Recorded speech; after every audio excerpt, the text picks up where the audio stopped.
किसी भी मान्यता प्राप्त बोर्ड से 12वीं पास अथवा उसके समकक्ष योग्यता रखने वाले अभ्यर्थी हैं, वो इस प्री डीएलएड परीक्षा का ऑनलाइन आवेदन है वे सबमिट कर सकते हैं। उसके अलावा जिन विद्यार्थियों का रिजल्ट नहीं आया है, 12वीं के एग्जाम दे चुके हैं और रिजल्ट नहीं आया है, वे विद्यार्थी भी इस परीक्षा का ऑनलाइन आवेदन है वो भर सकते हैं। साथ ही साथ इसमें परसेंटेज का कोई क्राइटेरिया रखा गया है और परसेंटेज का जो क्राइटेरिया है वो 50% भी है और 45% भी है। 50% जो रखा गया है वो रखा गया है सामान्य श्रेणी के आवेदकों के लिए। जनरल कैटेगरी के स्टूडेंट्स के लिए कक्षा 12 या उसके समकक्ष जो भी योग्यता है उसमें आपके मतलब जनरल कैटेगरी के स्टूडेंट्स के 50% अंक होने चाहिए, यानी परसेंटेज जो है ना 50% होनी चाहिए कम से कम। ज्यादा से ज्यादा कितनी भी हो सकती है, कम से कम 50% होनी चाहिए। सामान्य श्रेणी के अलावा अन्य सभी श्रेणियों के विद्यार्थी, चाहे से वे ईडब्ल्यूएस कैटेगरी के हो, चाहे ओबीसी कैटेगरी के हो, चाहे एससी, चाहे एसटी, चाहे विकलांग, चाहे विधवा, चाहे परित्यक्ता महिला और तलाकशुदा महिला, उन सभी के लिए कक्षा 12 में 45% अंक होना अनिवार्य है। ये न्यूनतम अंक प्रतिशतता का है जो इसमें रखा गया है। साथ ही साथ इसमें जो आयु है,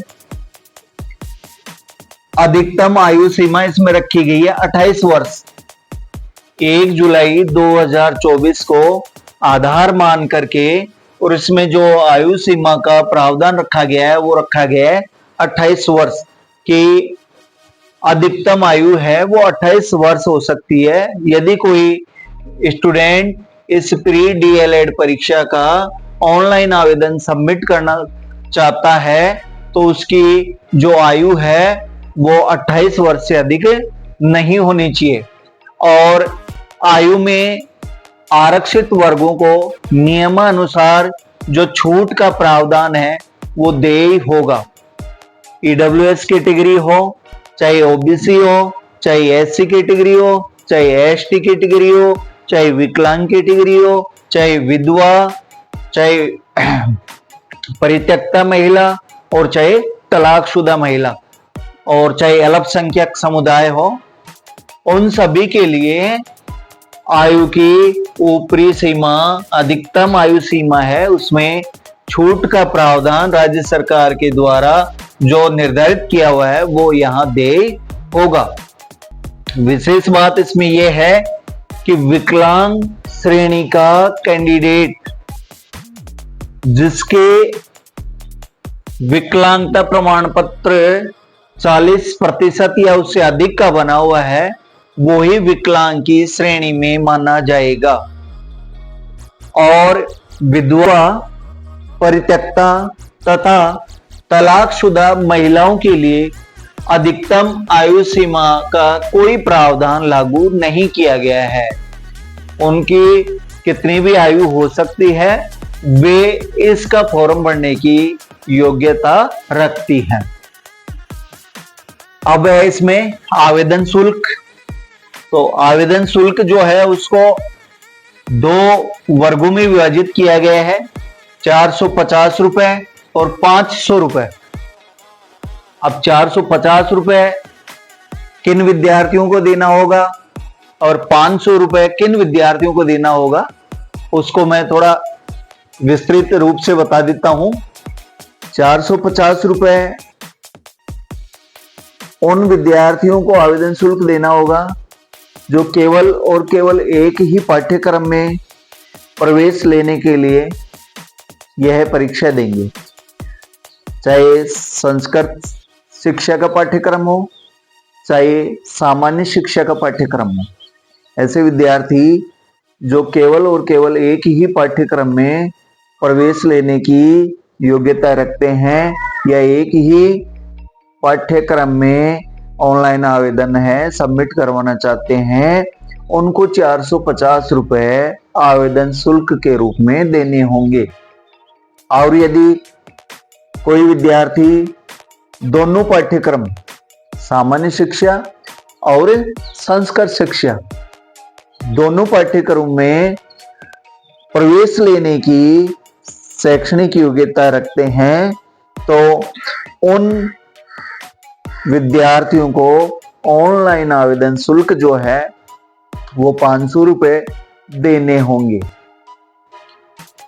आवश्यक दस्तावेज ऑनलाइन आवेदन सबमिट करने के लिए, फॉर्म भरने के लिए कौन कौन से आवश्यक दस्तावेज चाहिए?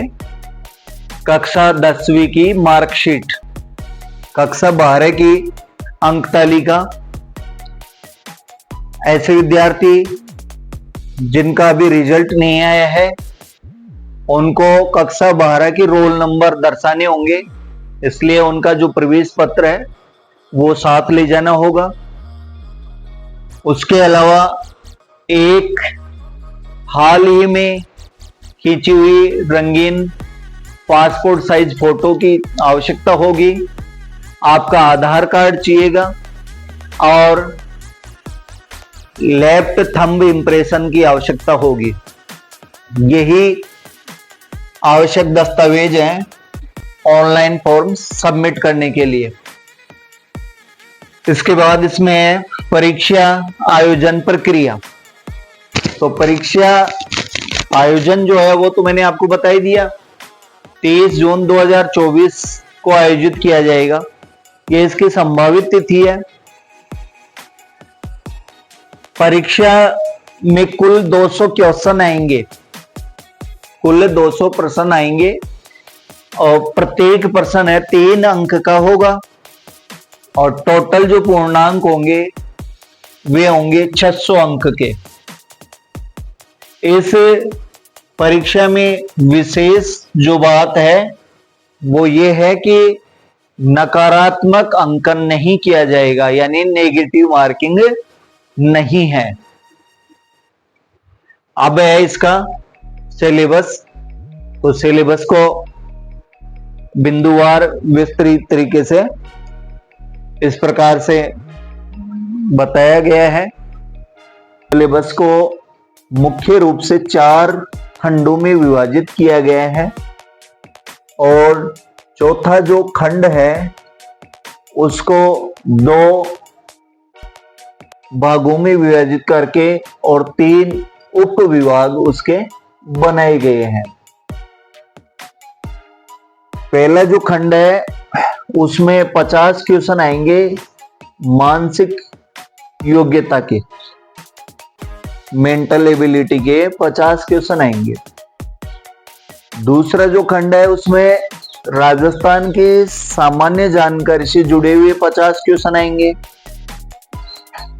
तीसरा जो खंड है उसमें शिक्षण अभिक्षमता, टीचिंग एप्टीट्यूड से जुड़े हुए 50 क्वेश्चन आएंगे।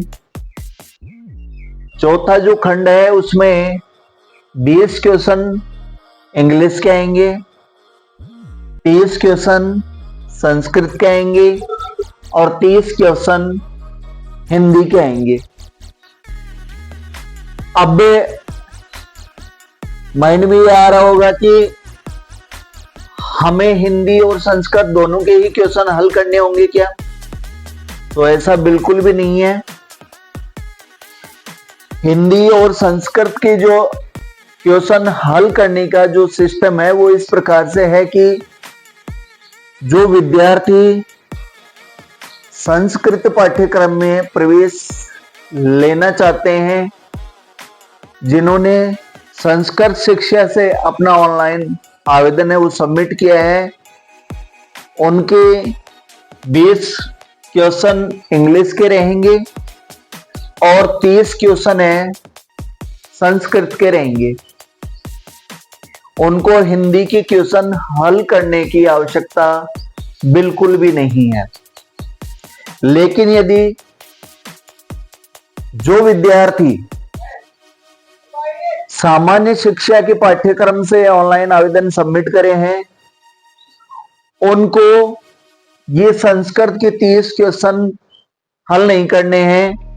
उनको इंग्लिश के 20 क्वेश्चन और हिंदी के 30 क्वेश्चन हल करने होंगे। इस तरह से ये आपका पाठ्यक्रम है। अब सिलेबस का जो विस्तृत रूप है वो मैं आपको बता देता हूँ।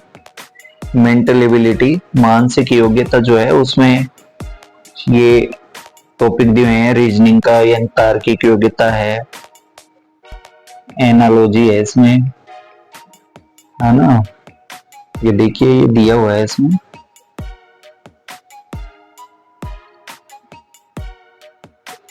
तार्किक योग्यता है, एनालॉजी हो ही गया, दो वस्तु जो समानता समरूपता आकृतियों में बताना है। फिर विभेदीकरण है, संबंधता है, रिलेशनशिप, किसी जैसे माता पिता, भाई बहन, बुआ चाचा ताऊ ऐसे आते हैं ना रिलेशन वाले क्वेश्चन। एक विश्लेषण है और तार्किक चिंतन है। तो ये 50 क्वेश्चन और 150 अंक का रहेगा ये। इसके अलावा फिर 2 नंबर जो है, 2 नंबर में दिया हुआ है general aptitude, general awareness of Rajasthan, Rajasthan की सामान्य जानकारी। इससे भी 50 क्वेश्चन और वही 150 अंक, जिसमें हिस्टोरिकल एस्पेक्ट है, ऐतिहासिक पक्ष है, राजनीतिक पक्ष है, यानी राजस्थान का इतिहास, राजस्थान की पॉलिटिकल और कला संस्कृति और साहित्य ये दिया हुआ है। उसके अलावा राजस्थान का अर्थव्यवस्था भी दी हुई है इसमें। उसके अलावा राजस्थान का भूगोल है और राजस्थान का लोक जीवन है, राजस्थान के सामाजिक रीति रिवाज हैं और राजस्थान के पर्यटन, इन सभी को इसमें शामिल किया गया है। राजस्थान जी के तो लगभग पूरा ही है। 3 नंबर जो इसमें है वो है टीचिंग एप्टीट्यूड, शिक्षण अभिक्षमता। इसमें शिक्षण अधिगम है, नेतृत्व गुण है, सृजनात्मकता है।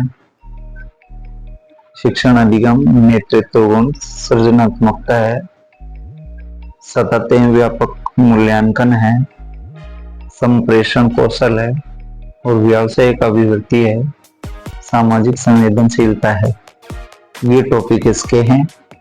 उसके अलावा नेक्स्ट पार्ट जो है इसका भाषा योग्यता का, लैंग्वेज एबिलिटी, उसमें 20 क्वेश्चन तो इंग्लिश के आएंगे आपके, 60 अंकों के आएंगे वो, ठीक है। अब इसमें दिया हुआ है कंप्रेंशन है, सपोर्टिंग एरर्स है, नरेशन है, प्रीपोजिशन है, आर्टिकल्स हैं, कनेक्टिविटीज हैं, करेक्शन ऑफ सेंटेंसेज है, काइंड ऑफ सेंटेंसेज है, सेंटेंस कंप्लीशन है, टेंस है, वोकैबुलरी है, सिनोनिम्स है, एंटोनिम्स है, वन वर्ड सब्स्टिट्यूशन है, स्पेलिंग एरर्स है। ये इंग्लिश के क्वेश्चन है। उसके अलावा संस्कृत के 30 क्वेश्चन,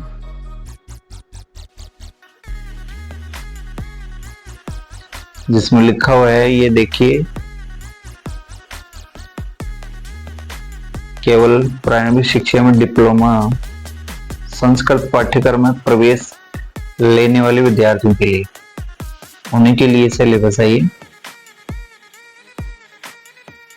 स्वर, व्यंजन, उच्चारण स्थान, व्यंजन का उच्चारण स्थान, कौन सा व्यंजन कहाँ से बोला जाता है? तालु से, जीभ से, दंत से, ऐसे कंठ से।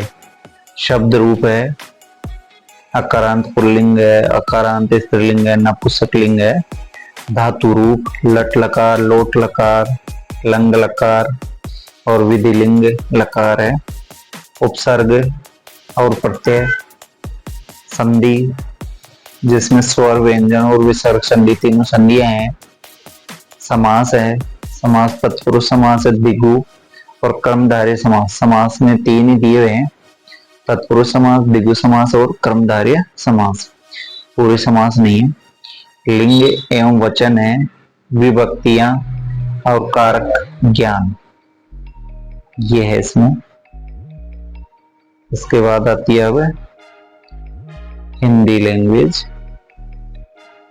इसमें लिखा हुआ है केवल प्राइमरी डिप्लोमा सामान्य पाठ्यक्रम प्रवेश लेने वाले विद्यार्थियों के लिए, यानी बिना संस्कृत वाले जो स्टूडेंट है ना, जिनके कक्षा 12 में संस्कृत सब्जेक्ट भी नहीं रहा और जिन्होंने कक्षा 12 संस्कृत विद्यालय से पास नहीं किए, उन सभी स्टूडेंट्स के लिए हिंदी वाले क्वेश्चन है वो हल करने होंगे।